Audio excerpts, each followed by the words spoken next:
any city in America can learn from us, and how we've kind of linked arms and been in this fight together to rebuild our communities. I think we've learned a lot of lessons with Katrina. I hope that we can understand how critical it is to come together and act as one community. In some ways, I think we are more resilient. The level of resolve to continue to live in this place in the way in which we want to live is, I believe, stronger than ever. In other ways, we have a long, long way to go. Katrina was an event that did a couple things. It fractured the closed, I would call ineffective networks that existed pre-Katrina. And what it did was open up new ones. How do you reverse decades of decline? How do you reverse decades of people leaving? And how do you change the direction of the city? And the collective answer was, we need to find entrepreneurs. The Idea Village was founded with a belief, a hope, and passion that we as a collective group could build a network and an army that could change the direction of the city. Change happens with a few people. It's not big board meetings, it's not big consulting plans. It's actually not a lot of money. You don't need a lot of money for change. What you actually need are committed people. Secondly, to build networks takes trust. Thirdly, there needs to be an event, whether it's a disaster or an opportunity, to engage this network. What I would say, a lesson learned, that other communities should start doing this now. Build these entrepreneurial networks without a disaster or without an opportunity, because these become the foundation, and let's call it the spider web, to engage resources that are coming in. Entrepreneurship is doing several things for the city. One, it is creating a new economy and new jobs. I think it's creating new solutions to existing problems. But to me, the most important thing that entrepreneurship is doing is creating new leaders. The Beacon of Hope Resource Center came about as an effort to help get my neighborhood back up on its feet. You had to realize that the neighborhood was completely devastated. There wasn't a living thing, no birds or even mosquitoes, no sounds. It was just dead quiet and full of debris. I wanted to give people hope and to show them how they could come back home, so the best way to do that would be visually. So I had my yard landscaped, and I put sod, and it was an oasis in the middle of destruction. Communication is essential, and getting to know your neighbors in advance of a storm, it makes a stronger, closer community. So we're standing on Harrison Avenue, which is the main corridor for Lakeview. Before the storm, we had one of everything: a post office, a library, a pharmacy, a coffee shop. And the residents didn't want to come back unless they could have things the way it was before. So I thought we would hold an outdoor market so that we could bring everybody out from the neighborhood to show these business owners that, yes, there really were people out here, but you couldn't tell from the neighborhood because it was so devastated. Our very first market, we had over 3,500 people attend this market. And this was just through a grassroots media campaign. Today, I would say 90% of the businesses are back.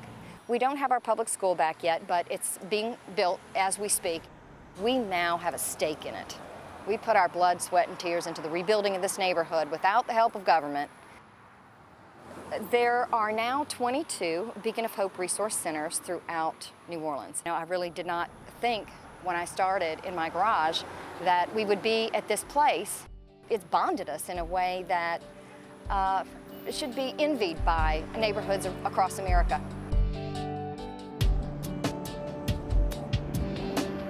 This community was faced with the challenge, really a recommendation that was made that Broadmoor, our neighborhood, be turned into a drainage park. So we woke up one morning, January the 11th, and looked at our local newspaper and saw on the front page a green dot over our community. Broadmoor took on 6 to 10 feet of water. It stayed in our community for 3 weeks.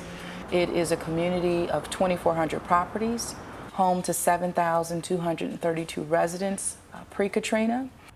Our approach was holistic in trying to ensure that we rebuild our neighborhood with real anchors that would ensure that our neighborhood would thrive and come back better than it was before Katrina.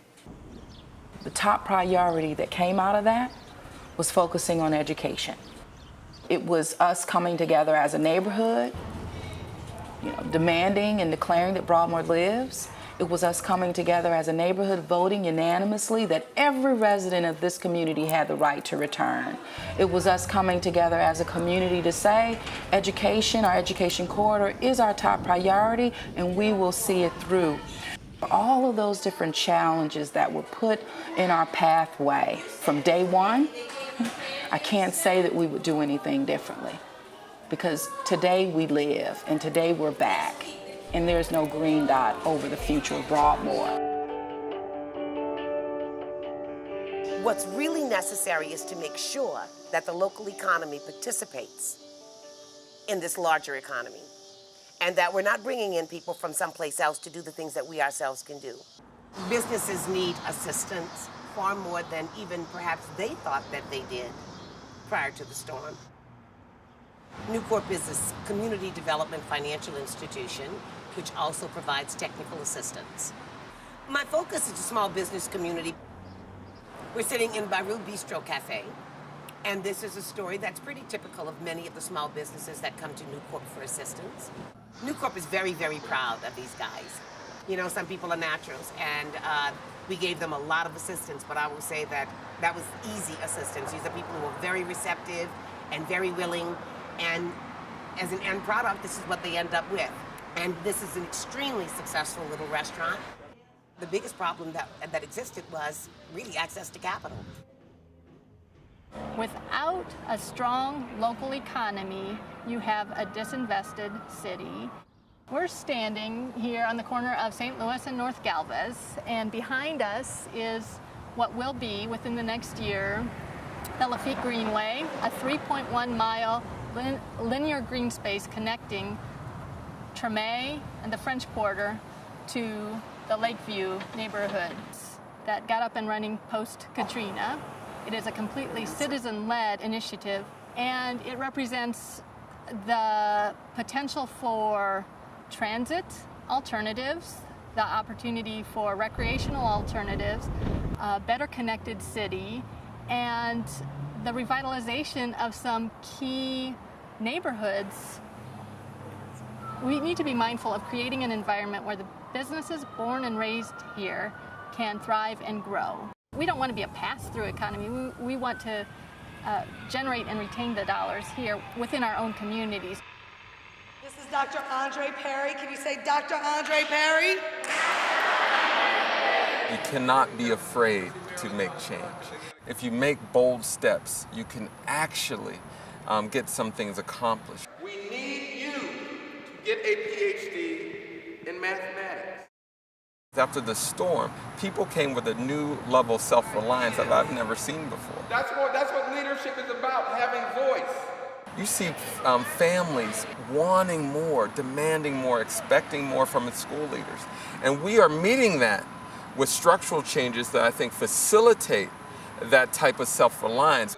And that's important because I think in this new age of reform, you can't just rely on history and past working relationships. You really need people who are constantly equipping themselves with the information needed to accelerate children's growth.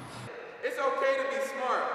Trust me when I say, when you get to be 20, 30, 40, the smart people will rule the world.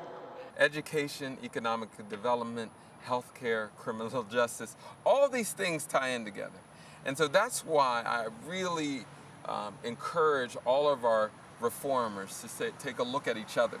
Say, what are we doing? Are we in sync? My name is Jamaris Hill. My favorite subject is math, and I'm going to be just like you. Very good. That's very good.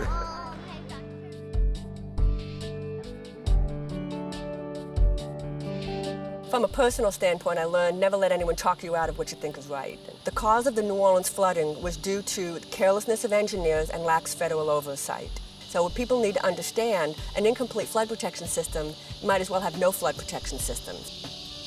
So long as the American people believe that New Orleans was flooded due to a bad storm and city below sea level, the people of America will never understand why do we build New Orleans. The most important thing the people of America need to understand is they too could be in danger of levee failure. 55% of the American population lives in counties protected by levees. Infrastructure is a boring word unless your life depends on it. New Orleans and the people are definitely more resilient since Hurricane Katrina. First of all, we understand that we need to depend on ourselves more, that we can't just sit back and trust the federal government to take care of us. We have so much to offer. We have learned a lot about recovery. We've learned a lot from the bottom, from the inner workings of government, from the ground level.